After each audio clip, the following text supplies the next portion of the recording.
Hello ನನ್ನ ಕುಟುಂಬದವರೇ, ಹೇಗಿದ್ರೆಲ್ಲರೂ? ಇವತ್ತು ನಾನು ನಿಮ್ಮ ಜೊತೆ ಡಿಫ್ರೆಂಟ್ ಆದ ಒಂದು ರೆಸಿಪಿಯನ್ನು ಶೇರ್ ಮಾಡ್ತಾ ಇದ್ದೀನಿ.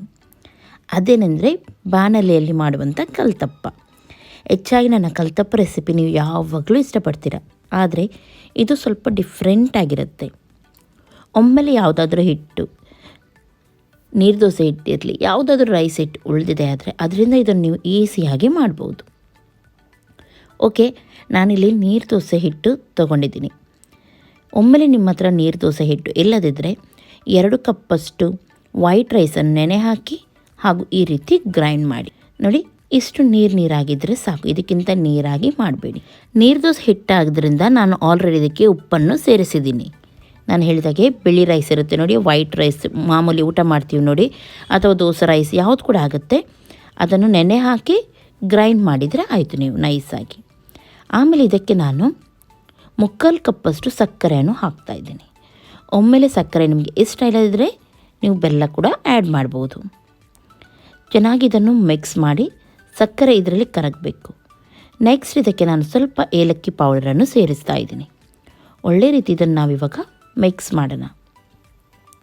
ನೋಡಿ, ಸ್ವಲ್ಪ ಗಟ್ಟಿಯಾಗಿ ಇರಬೇಕು ಹಿಟ್ಟು. ಇದರಿಂದ ಏನಾಗುತ್ತೆ, ಸಕ್ಕರೆ ಹಾಕುವಾಗ ಸ್ವಲ್ಪ ನೀರಾಗುತ್ತೆ. ಹಾಗಾಗಿ ನಾನು ಮೊದಲೇ ಹೇಳಿದ್ದು ನಿಮಗೆ, ಹಿಟ್ಟು ಸ್ವಲ್ಪ ಗಟ್ಟಿ ಇರಲಿ, ತುಂಬ ನೀರಾಗಿ ಮಾಡಬೇಡಿ ಅಂತ ಹೇಳಿ. ಒಮ್ಮೆಲೆ ನೀರು ದೋಸೆ ಹಿಟ್ಟು ಉಳಿದಿದೆ ಆದರೆ ಅದನ್ನು ಹಾಗೆ ಇಟ್ಟರೆ ನೀವು ಮೇಲ್ಗಡೆ ನೀರು ನಿಲ್ಲುತ್ತೆ, ಕೆಳಗಡೆ ಹಿಟ್ಟು ನಿಲ್ಲುತ್ತೆ. ಮೇಲ್ಗಡೆ ನಿಂತ ನೀರನ್ನು ತೆಗೆದು ಕೆಳಗಡೆಯ ಹಿಟ್ಟು ನೀವು ತೊಗೊಂಡ್ರೆ ಆಯಿತು ನೋಡಿ, ಈ ರೀತಿ. ಓಕೆ, ಇವಾಗ ಇದಕ್ಕೆ ನಾನು ಸ್ವಲ್ಪ ಬೇಕಿಂಗ್ ಸೋಡಾ, ಅಂದರೆ ಅಡುಗೆ ಸೋಡಾ ಹೇಳ್ತಾರೆ ನೋಡಿ, ಅದು ಹಾಗೂ ಸ್ವಲ್ಪ ಬೇಕಿಂಗ್ ಪೌಡರ್ ಹಾಕ್ತಾಯಿದ್ದೀನಿ. ನಿಮ್ಮ ಹತ್ರ ಬೇಕಿಂಗ್ ಪೌಡರ್ ಇಲ್ಲದಿದ್ದರೆ ಬೇಕಿಂಗ್ ಸೋಡಾನೇ ನೀವು ಒಂದು ಅರ್ಧ ಸ್ಪೂನಷ್ಟು ಹಾಕಿ. ಓಕೆ, ಇವಾಗ ನಾನೊಂದು ಬಾಣಲೆ ತೊಗೊಂಡಿದ್ದೆ. ಈ ರೀತಿ ಸ್ವಲ್ಪ ಹಳೆದಾದ ಯಾವುದಾದ್ರೂ ಬಾಣಲೆ ಇದೆ ಆದರೆ ಅದನ್ನು ತಗೊಳ್ಳಿ. ಅದರಲ್ಲಿ ಅರ್ಧ ಕಪ್ಪಷ್ಟು ಎಣ್ಣೆಯನ್ನು ಹಾಕಿ. ಆಮೇಲೆ ಇದಕ್ಕೆ ಒಂದು 1/4 ಸ್ಪೂನಷ್ಟು ಜೀರಿಗೆಯನ್ನು ಹಾಕಿ. ಜೀರಿಗೆ ಸ್ವಲ್ಪ ಕೆಂಪಾಗಲಿ.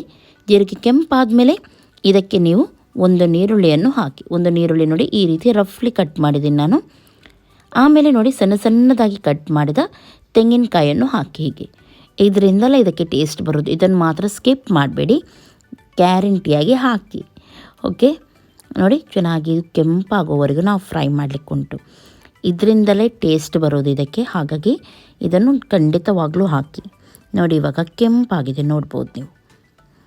ಈ ಟೈಮಲ್ಲಿ ನಾವೇನು ಮಾಡಬೇಕಂದ್ರೆ, ನಾವು ರೆಡಿ ಮಾಡಿಟ್ಟ ಹಿಟ್ಟುಂಟು ನೋಡಿ ಅದನ್ನು ಹಾಕಬೇಕು. ಗ್ಯಾಸನ್ನು ಸ್ವಲ್ಪ ಸ್ಲೋ ಮಾಡಿ ಹಾಗೂ ಹಿಟ್ಟನ್ನು ಹಾಕಿ. ನೋಡಿ ಈ ರೀತಿ. ಇವಾಗ ಇದನ್ನು ಮಿಕ್ಸ್ ಮಾಡಲಿಕ್ಕೆಲ್ಲ ಏನು ಹೋಗಬೇಡಿ, ಅದೇ ರೀತಿ ಬಿಡಬೇಕು ನಾವು. ಇದಕ್ಕೆ ಚಮಚೆಲ್ಲ ಹಾಕಲಿಕ್ಕೆ ಹೋಗಬೇಡಿ. ಇವಾಗ ಯಾವುದಾದ್ರೂ ಇದರ ಮುಚ್ಚಳ ಇದೆ ಆದರೆ, ಟೈಟ್ ಮುಚ್ಚಳ ಇದೆ ಆದರೆ ಗ್ಯಾಸನ್ನು ಸ್ಲೋವಲ್ಲಿಟ್ಟು ಒಂದು 10ರಿಂದ 15 ನಿಮಿಷ ಇಡಿ. 10 ನಿಮಿಷ ಇಟ್ಟರೆ ಸಾಕು. ಒಮ್ಮೆಲೆ ಹಿಟ್ಟು ಜಾಸ್ತಿ ಇದೆ ಆದರೆ ಸ್ವಲ್ಪ ಟೈಮ್ ತಗುತ್ತೆ ಅಷ್ಟೇ, ಇಲ್ಲದಿದ್ದರೆ 10 ನಿಮಿಷ ಕರೆಕ್ಟ್ ಆಗುತ್ತೆ. ಓಕೆ, ಇವಾಗ 10 ನಿಮಿಷ ಆಗಿದೆ. ನಾನು ಇದನ್ನು ತೆಗೆದಿದ್ದೀನಿ. ನೋಡಿ, ಚೆನ್ನಾಗಿ ಮೇಲ್ಗಡೆ ಬೆಂದು ಬಂದಿದೆ ನೋಡ್ಬೋದು ನೀವು. ಒಮ್ಮೆಲೆ ಮೇಲ್ಗಡೆ ವೈಟ್ ಕಾಣ್ತದೆ ಆದರೆ ಬೇಯಲಿಲ್ಲ ಅಂತ ಹೇಳಿ ಅರ್ಥ. ಬೇಕಿದ್ರೆ ಒಂದು ಕಡ್ಡಿ ಹಾಕಿ ಕೂಡ ನೀವು ನೋಡ್ಬೋದು. ಈ ರೀತಿ ಪರ್ಫೆಕ್ಟ್ ಆಗಿದೆ. ಇವಾಗ ಕರೆಕ್ಟಾಗಿ ಫ್ರೈ ಆಗಿದೆ. ಇದು ನೋಡಿ ಬೆಂದಿದೆ, ಬಾಯ್ಲ್ ಆಗಿದೆ. ಸೈಡಿಂದ ನೋಡಿ ಈಸಿಯಲ್ಲಿ ಇದು ಎದ್ದು ಬರುತ್ತೆ ನೋಡ್ಬೋದು ನೀವು, ಏನು ಕಷ್ಟ ಆಗೋದಿಲ್ಲ. ಓಕೆ, ಇವಾಗ ಇದನ್ನು ನಾನು ಗ್ಯಾಸನ್ನು ಆಫ್ ಮಾಡ್ತೀನಿ. ಹಾಗೂ ತಣ್ಣಗಾದ ಮೇಲೆ ಕೂಡ ನೀವು ಇದನ್ನು ಉಲ್ಟಾ ಮಾಡಿ ಹಾಕ್ಬೋದು, ಅಥವಾ ಬಿಸಿ ಇರುವಾಗ ಕೂಡ ನೀವು ಹಾಕ್ಬೋದು. ಆದರೆ ಬಿಸಿ ಇರುವಾಗ ಸ್ವಲ್ಪ ಜಾಗ್ರತೆಯಾಗಿ ಹಾಕಿ. ಓಕೆ, ನೋಡಿ ಒಂದು ಪ್ಲೇಟನ್ನಿಟ್ಟು ಈ ರೀತಿ ನೀವು ಉಲ್ಟಾ ಹಾಕಿದ್ರೆ ಆಯಿತು. ನೋಡಿ ಹೀಗೆ ಸ್ವಲ್ಪ ಜಾಗ್ರತೆಯಲ್ಲಿ ಮಾಡಿ ಮಾತ್ರ. ನೋಡಿ ಈಸಿಯಲ್ಲಿ ಬರುತ್ತೆ ಇದು. ನೋಡಿದ್ರಲ್ಲ, ಇದಕ್ಕೆ ಕೂಡ ಏನಾಗಲಿಲ್ಲ ನೋಡಿ. ಯಾವುದಾದ್ರೂ ಹಳೇದಾದ ಕಡಾಯಿ ಇದ್ದರೆ ಅದರಲ್ಲೇ ನೀವು ಮಾಡಿ. ನೋಡಿ ಕರೆಕ್ಟಾಗಿ ಬಂದಿದೆ. ಎಕ್ಸ್ಟ್ರಾ ಎಲ್ಲಿ ಕೂಡ ಕಪ್ಪಾಗಲಿಲ್ಲ ಇದು. ನೋಡಿ ಕರೆಕ್ಟಾಗಿ ಫ್ರೈ ಆಗಿದೆ. ಇದು ಗ್ಯಾಸನ್ನು ಸ್ಲೋವಲ್ಲಿಟ್ಟು ನೀವು ಮಾಡಿದರೆ ಪರ್ಫೆಕ್ಟಾಗಿದ್ದು ಬರುತ್ತೆ. ಓಕೆ, ನೋಡಿ ಇವಾಗ ಉಲ್ಟಾ ಕೂಡ ಹಾಕಿದ್ದೀನಿ ನಾನು. ಎಷ್ಟು ಚೆನ್ನಾಗಿ ಇದು ಕಾಣ್ತಾ ಉಂಟು ನೋಡಿ. ನನ್ನ ಈ ರೆಸಿಪಿ ನಿಮಗೆ ಇಷ್ಟ ಆಯಿತು ಅಂತಾದರೆ ಪ್ಲೀಸ್ ಲೈಕ್ ಮಾಡಿ, ಹಾಗೂ ನಿಮ್ಮ ಫ್ರೆಂಡ್ಸ್ ಜೊತೆ ಎಲ್ಲರ ಜೊತೆ ಶೇರ್ ಮಾಡಿ. ತುಂಬ ಟೇಸ್ಟ್ ಇರುತ್ತೆ ಇದು ತಿನ್ನಲಿಕ್ಕೆ. ಮೇಯ್ನಾಗಿ ಇದರಲ್ಲಿ ಹಾಕಿದ ನೀರುಳ್ಳಿ ಹಾಗೂ ಕಾಯಿ ಉಂಟು ನೋಡಿ, ಅದು ತಿನ್ನಲಿಕ್ಕೆ ಡಬಲ್ ಟೇಸ್ಟ್ ಇರುತ್ತೆ. ಓಕೆ ನೋಡಿ, ಇವಾಗ ಕಟ್ ಮಾಡ್ತಾಯಿದ್ದೀನಿ. ಸೈಡಲ್ಲಿ ಕ್ರಿಸ್ಪಿಯಾಗಿ ಸಾಫ್ಟಾಗಿ ಚೆನ್ನಾಗಿರುತ್ತೆ. ಸಂಜೆ ಹೊತ್ತಿಗೆ ಕೂಡ, ಬ್ರೇಕ್ಫಾಸ್ಟಿಗೆ ಕೂಡ, ಯಾವಾಗ ಕೂಡ ಇದನ್ನು ನೀವು ಮಾಡಿ ತಿನ್ಬೋದು. ಉಳಿದ ಹಿಟ್ಟು ಇದೆ ಆದರೆ ಇನ್ನೂ ಕೂಡ ಬೆಸ್ಟ್. ವೇಸ್ಟ್ ಮಾಡೋದಕ್ಕಿಂತ ಈ ರೀತಿ ನೀವು ಸಂಜೆ ಟೈಮಲ್ಲಿ ಮಾಡಿ ತಿನ್ಬೋದು.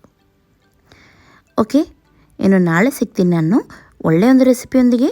ಟೇಕ್ ಕೇರ್, ಬಾಯ್ ಬಾಯ್.